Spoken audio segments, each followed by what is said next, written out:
Oh, you're in town for Militia Training Day, aren't you? Whole town seems to be full of folks eager to watch our sons of Mars go through the field evolutions. I'm mixing up a bowl of O.P. Joyful for this occasion, and you can get some when it's done. But right now, take a seat over there.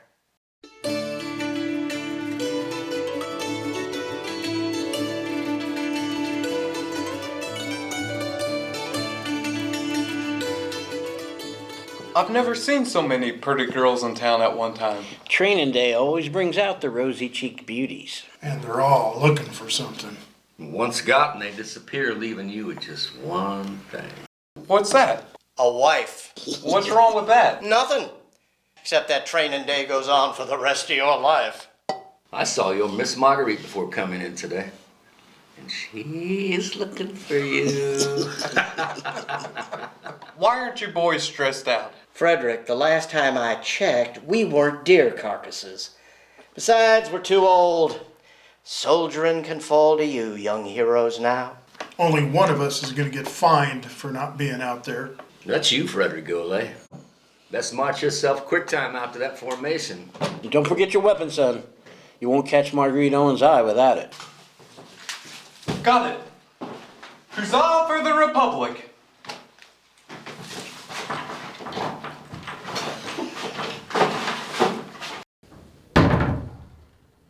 Women are going to be the pass to that boy's door. I wonder if Miss Marguerite's gonna throw any breastworks up to stop him. Caleb Mounts, what did you just say? Sorry, Sheriff. Don't be. We were all thinking it. Sheriff, shouldn't you be out there? Isabel English and Valletta Ritchie are back in town. The last time those two harpies showed up, it was a case of assault and battery. I never saw such a catfight before. Court found both of them guilty, fined them each $1. They had to promise the justice of peace to stay away from each other for 6 months and away from the Ardent. Speaking of the Ardent, there was a river of it flowing when we held the election for the colonel of the 14th Regiment. Helped Raleigh Day beat Paxton Todd. Day's a pistol, that's for sure. Especially once he gets into the Ardent and starts speechifying. Compared to Day, Paxton Todd doesn't cut much of a figure on parade, that's certain. Well, he and Day don't agree on much either, especially the field evolutions. Those two boys do like their claret, though. Oh, they do. You remember that one day after dismissal when those two set on to each other? All right, during the drill, Day said, "The right of the regiment is in front." "Oh no," says Paxton Todd, "the left of the regiment." Then the rights and the lefts were in front, and the fists started flying. The claret that flowed next was a result of the claret previously imbibed. I can fight a funeral and die the death of a pilgrim's progress. Well, my mother was a duke. My father was a duchess. I am Raleigh Day, colonel of the bloody 14th Regiment of Indiana Militia. Frederick, what are you doing here? They've sounded assembly, haven't they? The only thing assembling out there is Isabella English and Valletta Ritchie. Well, they're barking orders at each other. Not one of them, from any drill manual I ever read. Well, their faces, they're getting mighty red. Let that be a lesson to you, Frederick Goulet. Those red faces were once rosy cheeks.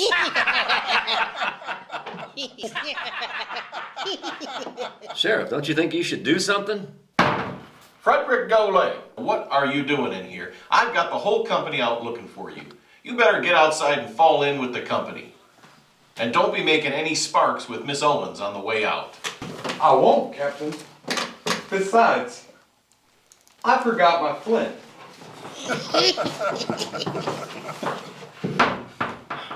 Sheriff, it ain't none of my business, but there's a row fixing to start between those two Jezebels.